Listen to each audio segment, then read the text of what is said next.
ಆತ್ಮೀಯರೇ, ಎಲ್ರಿಗೂ ನಮಸ್ತೆ.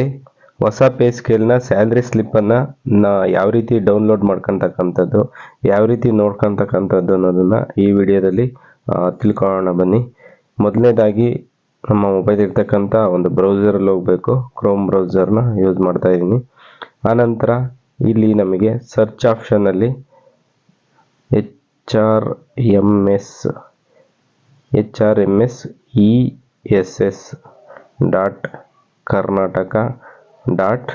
ಅಂತ ಇಲ್ಲಿ ಸರ್ಚ್ ಆಪ್ಷನಲ್ಲಿ ಈ ರೀತಿಯಾಗಿ ಟೈಪ್ ಮಾಡಿ.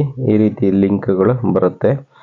ಇದರಲ್ಲಿ ಮೊದಲನೇ ಲಿಂಕ್ ಇದೆಯಲ್ಲ, HRMS karnataka.gov.in ಅಂತ, ಈ ಲಿಂಕ್ ಮೇಲೆ ಕ್ಲಿಕ್ ಮಾಡ್ಕೊಳ್ಳಿ.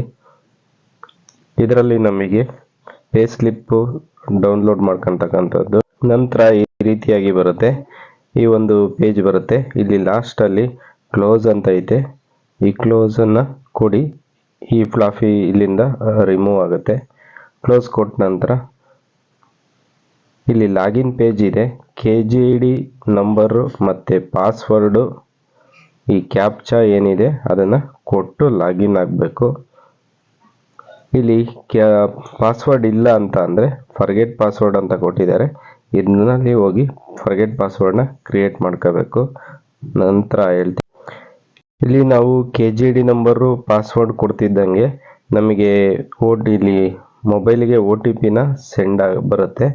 ಈ OTP ಲಾಸ್ಟ್ ನಂಬರ್ ಹೀಗಿದೆ ಅಂತ ಬರುತ್ತೆ. ಇದನ್ನು ಓಕೆ ಕೊಡಿ. ಟೆಕ್ಸ್ಟ್ ಮೆಸೇಜ್ ನಮಗೆ OTP ಬಂದಿರುತ್ತೆ. ಅದನ್ನು ನಾವು ಎಂಟೈರ್ OTP ಅಂತ ಇದೆ, ಇಲ್ಲಿಗೆ ಎಂಟ್ರಿ ಮಾಡಬೇಕು. OTP ನಮಗೆ ಈ ರೀತಿಯಾಗಿ ಬಂದಿರುತ್ತೆ. ಟೆಕ್ಸ್ಟ್ ಮೆಸೇಜ್ ಬಂದಿರುತ್ತೆ. ಲಾಸ್ಟ್ ಬಂದಿರೋದು ಯಾವುದು ನೋಡ್ಕೊಳ್ಳಿ. ಇಲ್ಲಿರ್ತಕ್ಕಂಥ OTPನ ನಾವು ಅಲ್ಲಿ ಎಂಟ್ರಿ ಮಾಡಬೇಕು. ಕ್ಯಾಪ್ಚಾನ ಸೇಮ್ ಟು ಸೇಮು ಎಂಟ್ರಿ ಮಾಡಿ. ಕ್ಯಾಪ್ಚಾ ಏನಾದರೂ ಕನ್ಫ್ಯೂಸ್ ಆಯಿತು, ಯಾವುದಾದ್ರೂ ಅಕ್ಷರ ಗೊತ್ತಾಗಲಿಲ್ಲ ಅಂದರೆ ಇಲ್ಲಿ ಒಂದು ಆರೋ ಮಾರ್ಕ್ ಕೊಟ್ಟಿದ್ದಾರೆ ಬ್ಲೂ ಕಲರಲ್ಲಿ. ಇದ್ರ ಮೇಲೆ ಕ್ಲಿಕ್ ಮಾಡಿ ಬೇರೆ ಕ್ಯಾಪ್ಚಾ ನಿಮಗೆ ಬರುತ್ತೆ. 0 O ಅಥವಾ I ಯಾವುದಾದ್ರೂ ಅಕ್ಷರ ಕನ್ಫ್ಯೂಸ್ ಆದರೆ ಇನ್ನೊಂದು ಆರೋ ಮಾರ್ಕ್ ಇದನ್ನ ಕ್ಲಿಕ್ ಮಾಡಿದರೆ ಇನ್ನೊಂದು ಹೊಸ ಕ್ಯಾಪ್ಚಾ ಬರುತ್ತೆ. ಆನಂತರ ಇಲ್ಲಿ ಲಾಗಿನ್ ಆಗ್ತಕ್ಕಂಥದ್ದು. ಲಾಗಿನ್ ಮೇಲೆ ಕ್ಲಿಕ್ ಮಾಡಿ. ಸೊ ಕ್ಯಾಪ್ಚಾ ತಪ್ಪಾಗಿದೆ. ಓಕೆ, ಈಗ ಲಾಗಿನ್ ಕೊಡ್ತೀನಿ. ಓಕೆ, ನೆಕ್ಸ್ಟ್ ಈ ರೀತಿ HRMS ನೌಕರರ ಸ್ವಯಂ ಡೀಟೇಲ್ಸು ಈ ರೀತಿಯಾಗಿ ಬರುತ್ತೆ. ಇದನ್ನ ನೀವು ಝೂಮ್ ಮಾಡ್ಕೊಳ್ಳಿ. ಇಲ್ಲಿ ಝೂಮ್ ಮಾಡ್ಕೊಂಡ್ರೆ ಇಲ್ಲಿ ಲೆಫ್ಟ್ ಸೈಡಲ್ಲಿ ಪೇ ಸ್ಲಿಪ್ಪು ಉಳಿದಂಥ ಮಾಹಿತಿಗಳೆಲ್ಲದು ಸಾಕಷ್ಟಿದೆ. ಇದರಲ್ಲಿ ಕೆಲವೊಂದು ಕಡಿತಗಳ ವಿವರ ನೋಡ್ಬೋದು, ಮುಂಗಡ ಮತ್ತು ಸಾಲ ನೋಡ್ಬೋದು, ಬಾಕಿ ELಗಳು ಎಷ್ಟಿದ್ದಾವೆ ನೋಡ್ಕೋಬೋದು. ಈಗ ಪೇ ಸ್ಲಿಪ್ನ ನಾನು ಪೇ ಸ್ಲಿಪ್ ಬಗ್ಗೆ ಈ ವಿಡಿಯೋದಲ್ಲಿ ತಿಳಿಸ್ಕೊಡ್ತೀನಿ. ಪೇ ಸ್ಲಿಪ್ ಈ ಆಪ್ಷನ್ ಮೇಲೆ ಕ್ಲಿಕ್ ಮಾಡಿ. ನೆಕ್ಸ್ಟ್ ಈ ರೀತಿಯಾಗಿ ಪೇ ಸ್ಲಿಪ್ ನಾವು ನೋಡಲಿಕ್ಕೆ ಈ ರೀತಿ ಆಪ್ಷನ್ ಬರುತ್ತೆ. ಇಲ್ಲಿ ತಿಂಗಳು ಮತ್ತು ಇಯರನ್ನು ಕೊಟ್ಟಿದ್ದಾರೆ, ಹುಡುಕಿ ಅಂತ ಕೊಟ್ಟಿದ್ದಾರೆ. ಇಲ್ಲಿ ತಿಂಗಳನ್ನ ಫಸ್ಟ್ ಇಯರ್ ಯಾವ ಇಯರ್ ಬೇಕಂತ ಸೆಲೆಕ್ಟ್ ಮಾಡ್ಕೋಬೇಕು. ಆನಂತರ ತಿಂಗಳನ್ನ ಕೊಡಬೇಕು. ಆನಂತರ ಹುಡುಕಿ ಅಂತ ಕೊಡಬೇಕು. ಈಗ ಫಸ್ಟ್ ಇಲ್ಲಿ ನಮಗೆ ಇಯರ್ದು ಎಷ್ಟು ವರ್ಷದ್ದು ಸಿಗುತ್ತೆ ಅಂದರೆ ಇಷ್ಟು ವರ್ಷದ್ದು ಸಿಗುತ್ತೆ. ಬ್ಯಾಕು ಈ ವರ್ಷದ್ದು, ಹಿಂದಿನ ವರ್ಷದ್ದು, ಅದರ ಹಿಂದಿನ ವರ್ಷದ್ದು 3 ವರ್ಷದ್ದು ನಾವು ಆ ಪೇ ಸ್ಲಿಪ್ಪನ್ನು ತೆಗೆದುಕೋಬೋದು.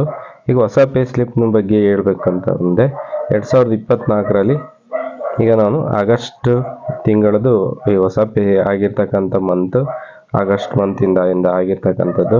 ಸೊ ಇಲ್ಲಿ ನೆಕ್ಸ್ಟ್ ಏನು ಮಾಡಬೇಕು, ಇಲ್ಲಿ ಹುಡುಕಿ ಅಂತ ಕೊಡಬೇಕು. ತಿಂಗಳು ಮತ್ತು ಇಯರ್ ಡೇಟ್ ಸೆಲೆಕ್ಟ್ ಮಾಡ್ಕೊಂಡಾದ ನಂತರ ಹುಡುಕಿ ಅಂತ ಕೊಟ್ಟಾದ ನಂತರ ನಮಗೆ ಈ ರೀತಿಯಾಗಿ ಬರುತ್ತೆ. ನಮ್ಮ ನೌಕರರ ಒಂದು ಹೊಸ ಪೇ ಸ್ಕೇಲ್ ಬಗ್ಗೆ ಹೆಂಗೆ ಗೊತ್ತದೆ, ಇದನ್ನು ಪೇ ಸ್ಕೇಲ್ ನೋಡಿದರೆ ಗೊತ್ತಾಗುತ್ತೆ ಇಲ್ಲಿ ಇಷ್ಟಾಗಿದೆ ಅಂತ. ಆನಂತರ ಗ್ರಾಸ್ ಸ್ಯಾಲ್ರಿ ಎಷ್ಟಾಗಿದೆ, ನೆಟ್ ಸ್ಯಾಲ್ರಿ ಎಷ್ಟಾಗಿದೆ ಅನ್ನೋದು ನೋಡಿದರೆ ಇದು ಪೇ ಸ್ಕೇಲ್ ಹೊಸ ಪೇ ಸ್ಕೇಲ್ ಆಗಿದೆ. ಇದು ಪೇ ಸ್ಲಿಪ್ನ ಇದು ನೋಡ್ತಕ್ಕಂಥದ್ದು. ಇದು ಹೊಸ ಪೇ ಸ್ಕೇಲ್. ಇದನ್ನು ಬೇಕಾದ್ರೆ ನಾವು ಕಂಪ್ಯೂಟರಲ್ಲಿ ಆದರೆ ಪ್ರಿಂಟ್ ಇದ್ದರೆ ಪ್ರಿಂಟ್ ತಕ್ಕೋಬೋದು. ಮೊಬೈಲಲ್ಲಾದರೆ ಇದನ್ನೇ ಸೇಮ್ ಟು ಸೇಮ್ ಸ್ಕ್ರೀನ್ಶಾಟ್ನ ಮಾಡ್ಕೋಬೋದು.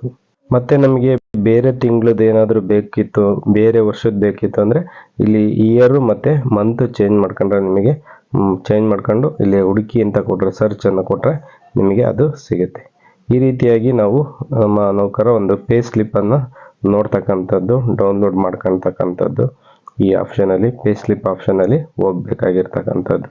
ಈಗ ಫರ್ಗೆಟ್ ಪಾಸ್ವರ್ಡ್ ಇಲ್ಲ ಅಂತಂದರೆ ಏನು ಮಾಡಬೇಕು, ಕೆಲವೊಂದು ಟೆಕ್ನಿಕಲ್ ಪ್ರಾಬ್ಲಮ್ ಇದೆ, ಅದ್ರ ಬಗ್ಗೆ ಪಾಸ್ವರ್ಡ್ ಇಲ್ಲ ಅಂದರೆ ನಾವು ಇದೇ ರೀತಿ ಲಾಗಿನ್ ಪೇಜ್ಗೆ ಏನು ಬರ್ತೀವಿ, ಈ ಲಾಗಿನ್ ಪೇಜಲ್ಲಿ ಇರ್ತೀವಿ.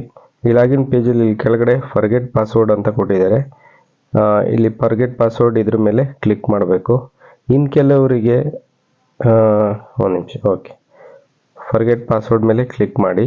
ಆನಂತರ ಇಲ್ಲಿ KJD ನಂಬರು, ಮೊಬೈಲ್ ನಂಬರು ಮತ್ತು OTP ಬರುತ್ತೆ, ಅದನ್ನ ಕೊಟ್ಟು ಸಬ್ಮಿಟ್ ಕೊಡಬೇಕು. ಸಬ್ಮಿಟ್ ಕೊಟ್ಟ ನಂತರ ಮತ್ತೆ ಹೊಸ ಪಾಸ್ವರ್ಡ್ನ ನೀವು ಕ್ರಿಯೇಟ್ ಮಾಡ್ಕೊಳಕ್ಕೆ ಬರುತ್ತೆ. ಹೊಸ ಪಾಸ್ವರ್ಡ್ನ ನೀವು ಒಂದು ಮಿನಿಮಮ್ ಬಿಗ್ ಲೆಟರ್ ಇರಬೇಕು, ಉಳಿದಂಥ ಸ್ಮಾಲ್ ಲೆಟರ್ಗಳಿರಬೇಕು, ನಂಬರು ಇರಬೇಕು ಮತ್ತು ಸಿಂಬಲ್ ಇರಬೇಕು. ಇವೆಲ್ಲ ಸೇರಿ ಒಂದು 8 ಕ್ಯಾರೆಕ್ಟರ್ ಇರೋ ಥರ ಹೊಸದೊಂದು ಪಾಸ್ವರ್ಡ್ನ ಕ್ರಿಯೇಟ್ ಮಾಡ್ಕೊಳ್ಳಿ. ಉದಾಹರಣೆಗೆ ಒಂದು ಬಿಗ್ ಲೆಟರ್ ತಗೊಂಡಿನಿ,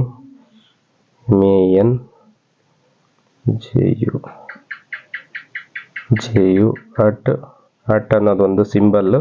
ಇನ್ನು ಇಯರ್ ಕೊಡಿ, ಏನಾದರೂ 1982 ಅಥವಾ 1 2 3 4 ಈ ಥರ ಏನಾದರೂ ಇಯರ್ನ ಕೊಟ್ಟು ಆ ಪಾಸ್ವರ್ಡ್ನ ಕ್ರಿಯೇಟ್ ಮಾಡ್ಕೊಂಡು ತೆಗೆದು. ಇನ್ನು ಕೆಲವರಿಗೆ ಇಲ್ಲಿ ಮೊಬೈಲ್ ನಂಬರ್ನ ಕೊಡ್ತಿದ್ದಂಗೆ HRMS ಅಲ್ಲಿ ರಿಜಿಸ್ಟರ್ ಆಗಿಲ್ಲ ಅಂತ ಬರುತ್ತೆ.